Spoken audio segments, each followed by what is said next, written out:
அனைவருக்கும் அன்பான வணக்கங்கள். இது மகாபெரியவா ஆன்மீகம் யூடியூப் சேனல்.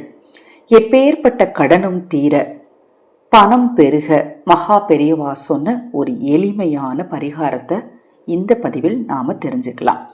நம்ம சேனல்ல நான் போடக்கூடிய பதிவுகளில் உங்களுக்கு சந்தேகம் இருந்தாலும் அக்ஷயபாத்திரம் உணவளிக்கும் திட்டம், ஆதரவற்றவர்களுக்கு உணவளிக்கும் இந்த திட்டத்தில் எங்களோடு இணைந்து உணவளிக்க விரும்பினாலும், உங்கள் தனிப்பட்ட பிரச்சனைகளுக்கு பிரத்யேகமாக பரிகாரங்கள் செய்து கொள்ள விரும்பினாலும் 9344692042 இந்த வாட்ஸ்அப் எண்ணுக்கு தொடர்பு கொள்ளுங்க.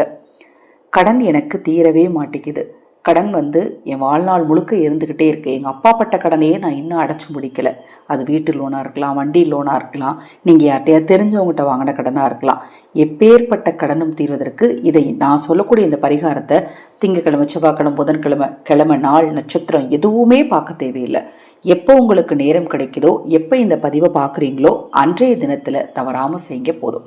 அதோடு சேர்த்து நான் சொல்லக்கூடிய இன்னொரு எளிமையான விஷயத்தையும் செஞ்சிட்டிங்கன்னா, கோடி ரூபாய் கடன் இருந்தாலும் நிச்சயமாக அது தீர்வதற்கான ஒரு சூழல் உங்களுக்கு உண்டாகும். ரொம்ப ரொம்ப எளிதாக கிடைக்கக்கூடிய பொருள் தான், உங்களுக்கு ஃப்ரீயாகவே கிடச்சிச்சு. இல்லைங்க, நீங்கள் சொன்ன இந்த மரம் எங்கள் வீட்டுக்கு பக்கத்துலேயே இருக்குது, அதுலேயே நான் குச்சியை உடச்சி காய வச்சு கொடுக்கலாமா? தாராளமாக கொடுக்கலாம். பிள்ளையார் கோயில் தான் இருந்துச்சு, கொடுக்கலாமா? முருகன் கோவில் இருந்துச்சு, அம்பாள் கோயில் இருந்துச்சு, கொடுக்கலாமா? தாராளமாக கொடுக்கலாங்க. நேராக நாட்டு மருந்து கடைக்கு போங்க, அரச மர சமித்து அப்படின்னு கேளுங்க. கோயில்களில் நிறைய ஹோமங்கள் வளர்ப்பாங்க. ஒவ்வொரு ஹோமத்துக்கும் சில பொருட்கள் மாறுபடும். ஆனால் எல்லா ஹோமங்களுக்கும் பயன்படுத்தக்கூடிய ஒரு சமித்துனா இந்த அரச மர சமித்து தான்.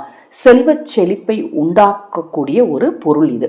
இந்த பொருளை நீங்கள் வாங்கி கோவில்களில் நடக்கக்கூடிய ஹோமங்களுக்கு கொடுக்கும் போது அந்த கோவிலில் இருக்கக்கூடிய மூலவரின் அருளாலும் உங்கள் குலதெய்வத்தின் அருளாலும் உங்கள் கடன் தீர்வதற்கான சூழல் உண்டாகும்.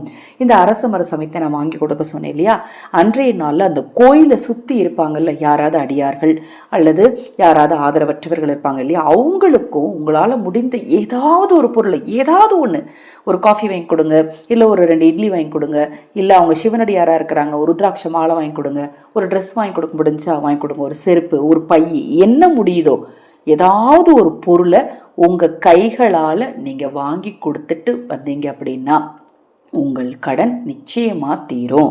இப்போ நான் சொன்ன ரொம்ப ரொம்ப எளிமையான பரிகாரம். கடைக்கு போக போகிறீங்க, வாங்க போகிறீங்க, உங்கள் வீட்டுக்கு பக்கத்தில் இருக்கக்கூடிய அந்த தெய்வத்தை இருக்கரங்கள் கூப்பி வணங்கி கடன் தீரணும்னு வேண்டிக்க போகிறீங்க, அந்த சமித்தை கொடுக்க போகிறீங்க. அதை அவங்க எப்போனாலும் ஹோமத்துக்கு பயன்படுத்திக்கிட்டோம். அதை மறுநாள் நடக்கலாம் ஹோமமாக, அல்லது ஒரு மாதம் கழிச்சு கூட நடக்கலாம், எப்போனாலும் அதை அவங்க பயன்படுத்திக்குவாங்க. அந்த அரச மர சமித்தை கொண்டு போய் நீங்கள் கோயிலில் கொடுத்துட்டீங்கனாலே போதும், உங்கள் கடன் தீர்வதற்கான சூழ்நிலை உங்களுக்கு உண்டாகும். முயற்சியும் நம்பிக்கையும் ரொம்ப அவசியம். இது போன்ற எண்ணற்ற தகவல்களை தெரிந்து கொள்ள நமது சேனலை சப்ஸ்கிரைப் பண்ணிக்கோங்க. ஹரஹர சங்கர், ஜெய ஜெயசங்கர், மகாபெரிவா திருவடி பாதம் சரணம் சரணம். இந்த பதிவை கேட்டுக்கொண்டிருக்கும் உங்களது அனைவரது வாழ்விலும் மகாபெரிவாவின் அருளால் நல்லதே நடக்கட்டும்.